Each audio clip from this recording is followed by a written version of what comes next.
कर्नाटक से बस से कोल्हापुर जिले में आकर बंद घरों के ताले तोड़कर लाखों रुपए लूटने वाले दो चोरों को स्थानीय अपराध जांच शाखा ने गिरफ्तार कर लिया है। गिरफ्तार संदिग्धों की पहचान विक्रम उर्फ राजू कित्तूरकर और महादेव धामनीकर दोनों निवासी हलशी जिला बेलगाम के रूप में की गई है। पुलिस अधीक्षक महेंद्र पंडित की जानकारी के अनुसार 8 महीने पहले सीमावर्ती इलाके में दिन में बंद घरों में घुसकर चोरी की घटनाएं बढ़ी थी। अपराधों के जांच के दौरान स्थानीय अपराध जांच शाखा के पुलिस निरीक्षक रविंद्र कलमकर और उपनिरीक्षक संदीप जाधव की टीम को एक संदिग्ध का सीसीटीवी फुटेज मिला। तलाश करने पर पता चला कि संदिग्ध चोर कर्नाटक का रहने वाला है। संदिग्ध विक्रम कित्तूरकर को हिरासत में ले लिया गया है और आगे की पूछताछ के बाद उसके साथी महादेव धामनीकर की मदद से घर में चोरी करने की बात कबूल कर ली।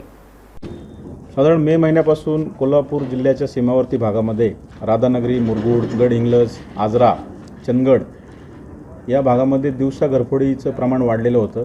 या अनुषंगाने स्थानिक गुन्हे शाखेला देखील समांतर तपासाच्या सूचना दिलेल्या होत्या।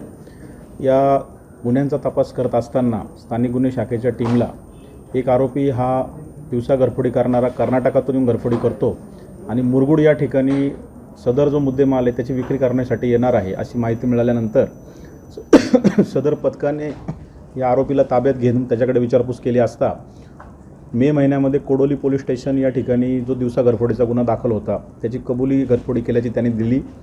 यामध्ये त्याचा अजून एक साथीदार मूळचा खानापूर बेळगाव जिल्ह्यातीलच निष्पन्न झाला। तो देखील एका दुसऱ्या गुन्ह्यामध्ये बेळगाव पोलिसांनी अटक केलेला होता। त्याचा देखील ताबा स्थानिक गुन्हे शाखेतर्फे घेण्यात आला आणि या दोघांकडे सखोल तपास केला असता कोल्हापूर जिल्ह्यातील 12 घरफोडीचे गुन्हे, इस्लामपूर पोलीस स्टेशन हद्दीतील एक घरफोडीचा गुन्हा आणि सातारा जिल्ह्यातील एक मोटरसायकल चोरीचा गुन्हा असे 14 गुन्हे उघडकीस आलेले आहेत। सदर आरोपींकडून साधारण जवळपास 86 लाखापेक्षा अधिक रकमेचा सोने, चांदी, मोटरसायकल, गुन्हे करण्यासाठी वापरली जाणारी कटावणी असा मुद्देमाल हा जप्त करण्यात आलेला आहे। या आरोपींची मोडस कटावणीच्या सहाय्याने सीमावर्ती भागातील दिवसा जे घर बंद आहेत त्यांना लक्ष्य करून कटावणीच्या सहाय्याने दरवाजा तोडून आत प्रवेश करणे व चोरी करणे अशी यांची गुन्हा करण्याची पद्धत आहे।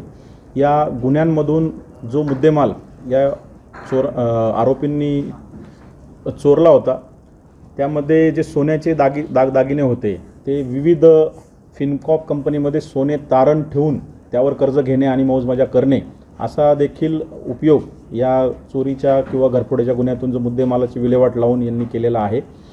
यामध्ये जवळपास 1 किलो 200 ग्रॅम सोन्याचे दागिने, 1 किलो 400 ग्रॅम चांदी, त्याचबरोबर एक मोटरसायकल असा मुद्देमाल हस्तगत केलेला आहे।